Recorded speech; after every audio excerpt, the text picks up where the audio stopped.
Hey you guys, it's Peter, and welcome to my channel, Peterisms, where I tell stories of my life and just little things that I have learned as I have grown into the person that I am today. And I have both of the Melody Beatty meditation books with me today, so I thought that we would just dive right in and see what Melody and the universe has to say to us today. Very excited about this. Very excited about this.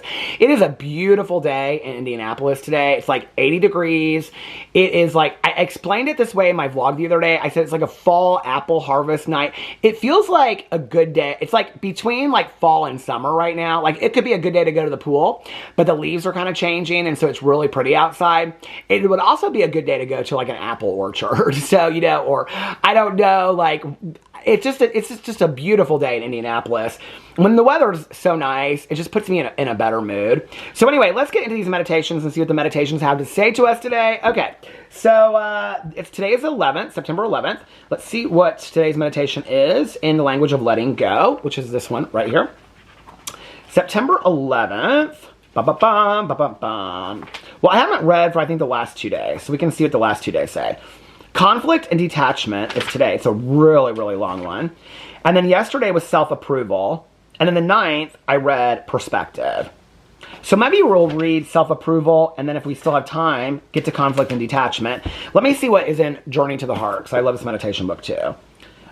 September 11th. Let's see what it says today. Heal your fear of abandonment. Oh, that might be a good one. Laugh often. Take time to be pleased. Okay. You know what, actually, let's read self-approval from the language of letting go, because I think this might be a good one. So this is from yesterday, September 10th, self-approval. Most of us want to be liked. We want other people to think of us as nice, friendly, kind, and loving. Most of us want the approval of others. Since childhood, some of us have been trying to get approval, trying to get people to like us and think highly of us. We may be afraid people will leave us if they disapprove of our actions. We may look for approval from people who have none to give. We may not know that we're lovable now and can learn to approve of ourselves. In order to live happily, to live consistently with the way our higher power wants us to live, and to tap into a way of life that is harmony with the universe, we need to let go of our extreme need for approval. These unmet needs for approval and love from our past gives others control over us today. These needs can prevent us from acting in our best interest and being true to ourselves. We can approve of ourselves. In the end, that's the only approval that counts. Today, I will let go of my need for approval and my need to be liked. I will replace them with a need to like and approve of myself. I will enjoy the sunrise I find when I do this. Or sunrise. I will enjoy the surprise I find when I do this. The people who count, including myself, will respect me when I am true to myself. Wow. What a hard lesson to learn, and I am here to tell you that this is a lesson that I have struggled with my entire life. You know, it's interesting. I don't really know how to start this because there's like a paragraph that I want to go back to in her reading. But when I was growing up, from my earliest memory of entering school, so kindergarten, first grade, I remember being bullied. I didn't know then that that was the word that we put to it. When I was growing up, we didn't talk about really as much being bullied, or, you know, what we would say like the class bully. But to me, the class bully never looked like the class bully. The person that was bullying me often looked like the girl that was sitting behind me in class. It often looked like the most popular kid in school. It often looked like just some random kid. It often looked to me like the teacher. The bully often looked to me like the teacher that would allow things to be said and wouldn't stop it. So I don't, like, that word to me is not a word that I really learned until later. I don't even know that, like, when I was in high school, I think I understood. I mean, I graduated from high school in 1990. When I was in high school, we would talk about school bullies, but we didn't talk about being bullied in school the way that we talk about it today, and having protocols for bullying and all that. None of that existed when I was in school. All I know is that people said things to me that hurt my feelings. People said things to me that made me feel less than how I felt already. And, you know, I look back on it, and I think it's really kind of a sad thing when we talk about the idea of being bullied or the idea of being put down. I mean, I think of myself as like walking into kindergarten or first grade. And I was this very, I talk a lot about be too much and always be exaggerated. And, when I was at home, I was putting on shows for my mom and dad. I was, writing puppet shows and doing puppet shows from my bedroom.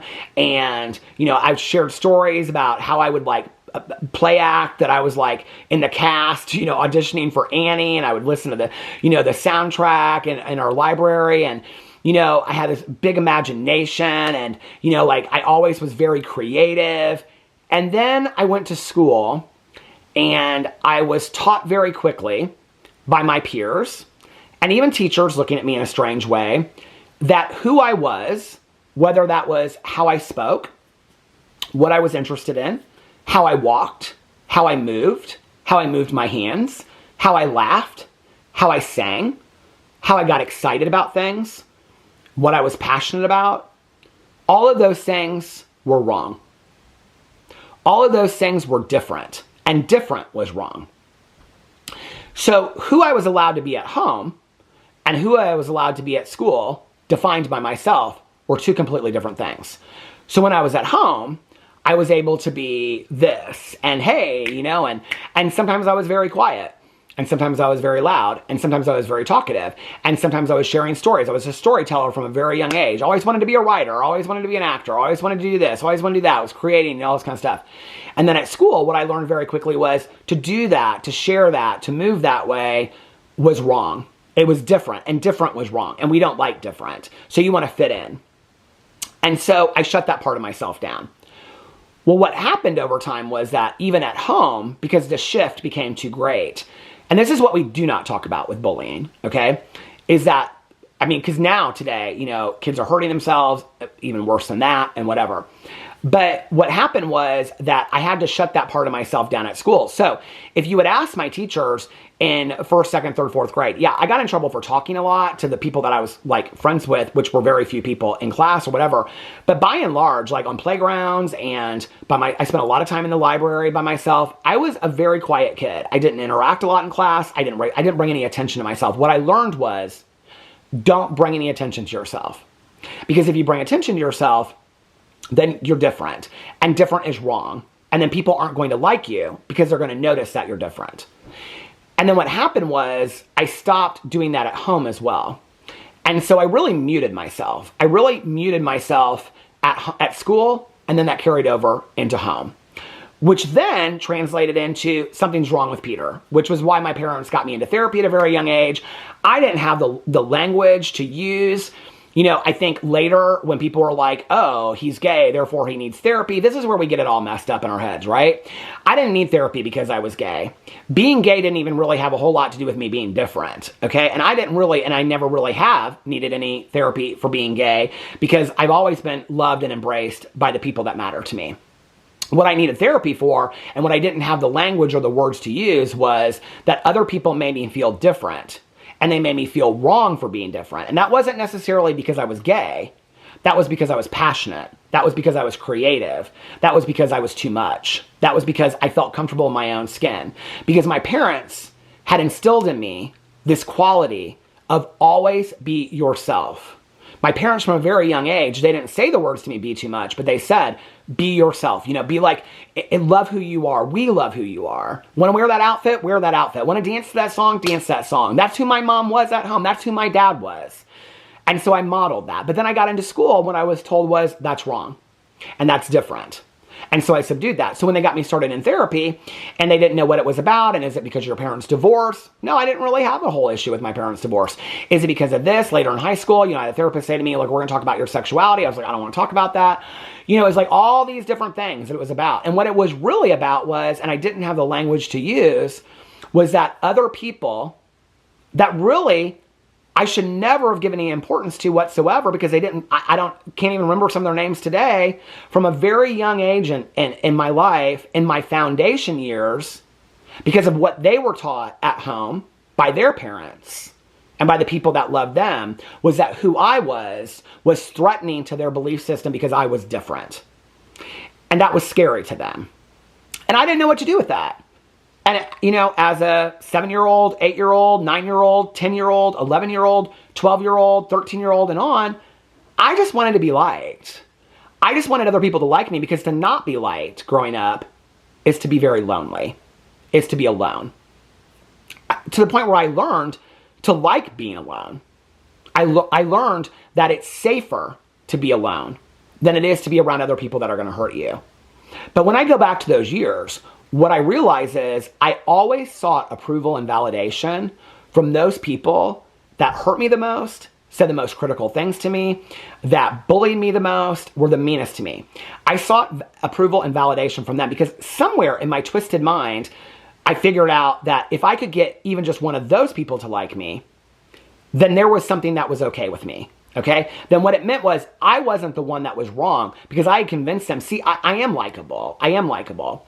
But those friendships never lasted, because nobody ever wanted to be friends with me, because I was marked very young. Okay? In kindergarten or first grade, I was marked as, you don't want to be his friend. In first grade, okay?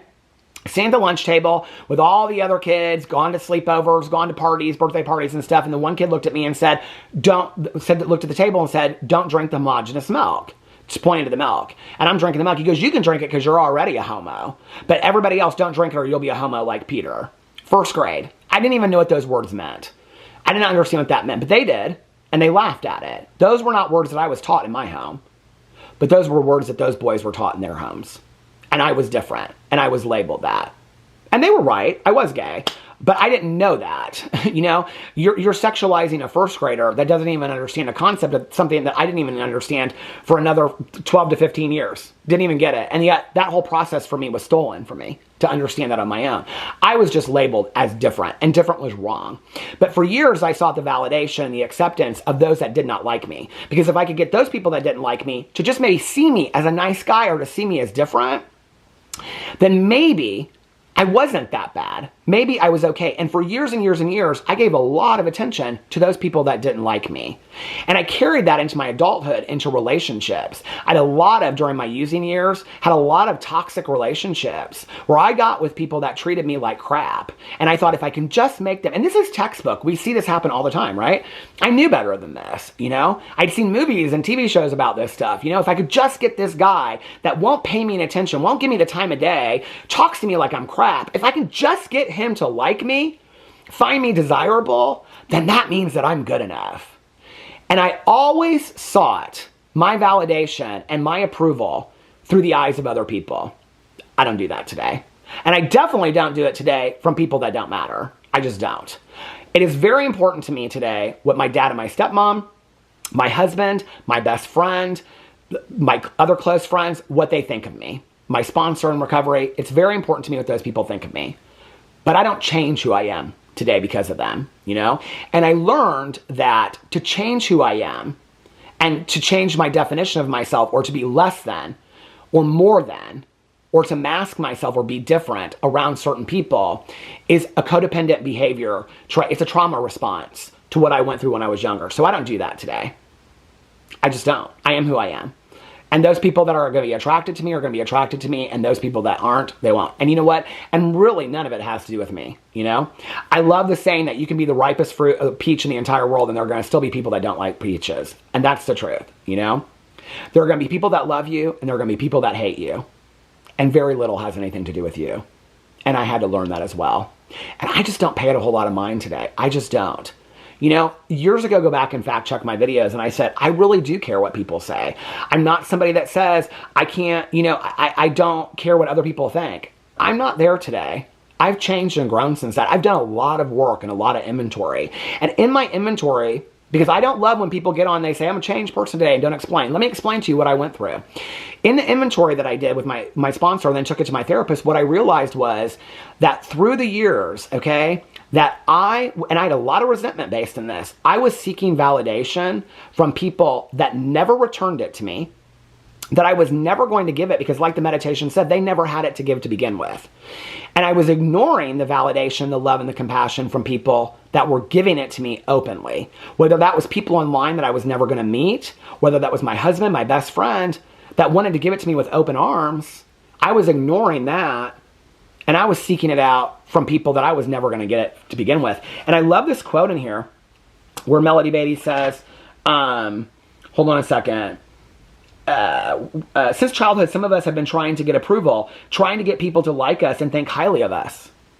We may be afraid people will leave us if they disapprove of our actions. We may look for approval from people who have none to give. We may look for approval from people who have none to give. We may not know that we're lovable now and can learn to approve of ourselves. And I remember watching an episode of Oprah years and years and years ago where she talked about wanting love from this person. And the guy on the stage, who I think was like a minister, said, you're looking from gallon-sized love from a pint-sized person. And she said, what do you mean? And he said, you're looking for somebody to give you gallon-sized love, but they only have a pint size to give. And that resonated with me so much in my life. Very few of the people in this world that you will want validation from will ever give it to you if you've tried over and over again, because they really don't like themselves. Most of the people out there that are putting the most negativity out there in the world, that are putting the most hatred, the most anger out there in the world, this is not just a saying that you see on Instagram. It's the truth. I've been there, and I've also met these people. They're very, very unhappy with themselves. Instead of holding a mirror up to themselves and doing the work so they can live a more happy, joyous, and free life, instead it's easier to deflect and point the finger somewhere else. This person's a horrible person. That person's a horrible person. If you knew what this person was really like, we'd all love to tell on somebody else, right? But in the end, what good is it really doing us? That's just wasted time. Instead of maybe taking a look at, who are you? And I'm a real believer that when you're showing, the one finger pointing, four fingers pointing back, I believe that to be true. When you're pointing at somebody else and saying, this person's a horrible person, this person's a liar, this person's doing that, what does that say about you? Have you either done the work and you've seen that there's a part of you in your past? Because I've done that work and seen my parts, or is that something that you struggle with today? But that's usually typically more about that person, and what I had to realize is there are just some people out there that do not have it to give because of how they were raised, because they have never gotten the approval or the validation in their life, or they've never been taught how to love themselves. And really the moment that I learned it was when we were in marriage counseling at the beginning. And I've shared this story so many times where our therapist said, if you and Alex don't make it, are you going to be okay? No, I'll be devastated. I won't be able to make it, blah, blah, blah. I share this story a lot. And he said, but eventually you'll be okay. And it took me a while. And finally I was like, eventually I'll be okay. He said, you'll move on. You'll be okay. I said, yeah, I'll be hurt, but I'll move on. He goes, but you'll be okay. You'll move on, right? And I said, yeah. So you don't need Alex in your life. You want him and you choose him to be there, but you don't need him. Like, you're not going to die tomorrow if you don't have him. And I go, oh no, not at all. So you choose him and he chooses you. And I said, yeah. And he goes, wouldn't you rather be with somebody that chooses you every single day and you choose them than somebody that you need and you depend on?